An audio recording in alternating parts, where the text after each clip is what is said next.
वही चुनाव था।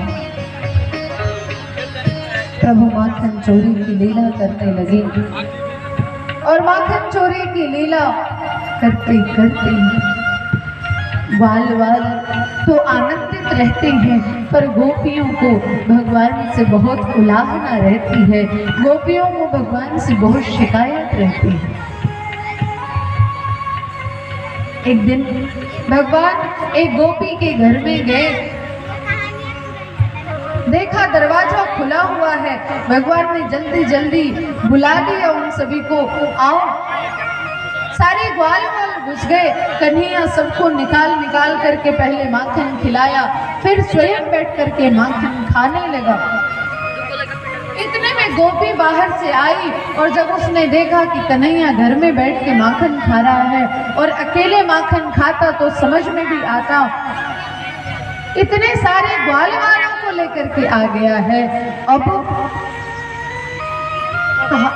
तो वो गोपी दौड़े दौड़े यशोदा मैया के यहाँ दरवाजे पर खड़ी होके बुलाने लगी, मैया, अरे ओ मैया, देखो तुम्हारा बच्चा, तुम्हारा लल्ला कैसा काम करता है, अपने तो नुकसान करता ही है, साथ में सभी ग्वाल वालों को भी बुला करके घर में घुसा देता है और सब माखन छींटता है, जल्दी आओ। मैया उधर से जब आई तो क्या देख रही है ये गोपी, कहा मैया के पीछे पीछे उनका आंचल पकड़े हुए कन्हैया आए। अब इस गोपी को लगा कि मैंने तो कन्हैया को वहां पर माखन खाते हुए देखा है, फिर ये यहाँ कैसे। वो दौड़ करके लौट करके फिर गई, वहां जाके क्या देख रही है तो कन्हैया अपने ग्वाल वालों के साथ आनंद से माखन खा रहा है। फिर गोपी दौड़ करके मैया के पास गई तो देखती है मैया के पास खड़ा है। मैया ने कहा, गोपी, लगता है तेरी तबीयत ठीक नहीं है, इसलिए तो समझ नहीं पा रही है कुछ। अच्छा ऐसा है ना, जाओ जाके थोड़ा आराम कर लो, जब तुम्हारी तबीयत ठीक हो जाएगी तब तुम मेरे पास आना, फिर बताना क्या बात है।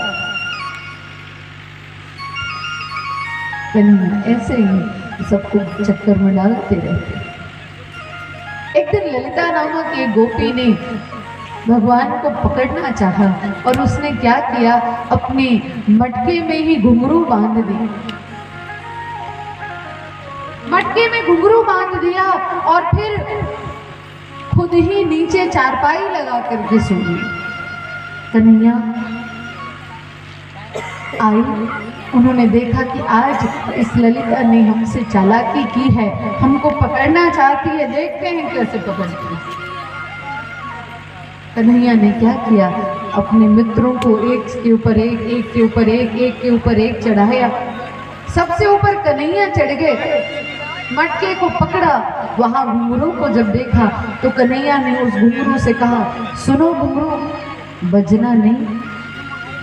घुंघरू ने कहा, नहीं बजेंगे प्रभु। बस फिर क्या था, कन्हैया ने माखन निकाल करके सभी ग्वाल वालों को खिलाया, खाओ आज पूरा मटका खाली कर देंगे। तो पहले सब अपने ग्वाल वालों को दे दिया, पूछा सबको मिल गया है ना, कहा हाँ, कहा ठीक है। और फिर अपने निकाल करके और प्रभु मुख में जैसे ही डालते हैं वैसे ही वो घुंघरू झंझना के बज पड़ा। एक साथ वो घुंघरू जब बजा तब तो नीचे जो सो रही थी ललिता वो उठ गई और जितने ग्वाल वाल एक के ऊपर एक चढ़े थे सब धड़ धड़ धड़ करके उतरे और सब भाग गए। कन्हैया मटकी पकड़ के लटक गई।